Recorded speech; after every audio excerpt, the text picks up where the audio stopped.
నెల్లూరు జిల్లా వింజమూరు మండలంలో ఘోర రోడ్డు ప్రమాదం చోటు చేసుకుంది. వింజమూరు ఇంజనీరింగ్ కాలేజ్ సమీపంలో సోమవారం మధ్యాహ్నం ప్రమాదవశాత్తు బైక్ అదుపు తప్పి రోడ్డు పక్కన ఉన్న పొదల్లోకి దూసుకెళ్లింది. ఈ ప్రమాదంలో బైక్ కింద వ్యక్తి ఇరుక్కుని అక్కడ బయటపడలేక అక్కడికక్కడే మృతి చెందినట్లు పోలీసులు తెలిపారు. మృతుడిని బుక్కాపురం గ్రామానికి చెందిన బద్వేల్ శ్రీనివాస్ రెడ్డిగా గుర్తించారు.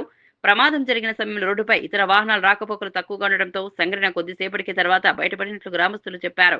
బైక్ పూర్తిగా పొదల్లోకి వెళ్లిపోవడంతో శ్రీనివాస్ రెడ్డి బయటకు రావడానికి అవకాశం లేకుండా పోయిందని అనుమానిస్తున్నారు.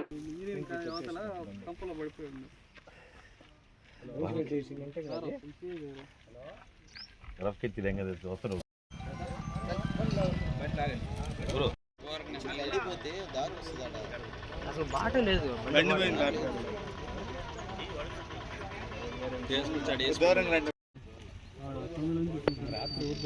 కనపడకపోతే బండి ఇరిగిలేదా? అమ్మ కూడా ఇరిగింది.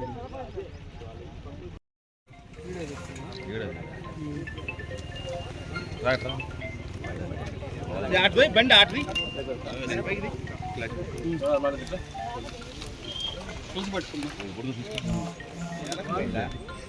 రాండి ఒక ఇద్దరు నిలబడి ఇట్రా ఇట్రా తీసు పడ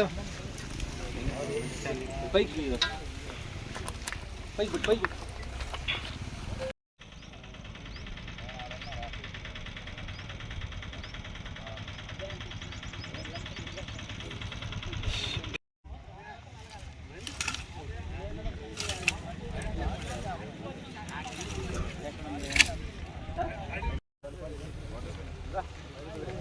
ఎట్ట కాదు కానీ కాలు పట్టుకో లేబరా ఎరడా అది పట్టుకో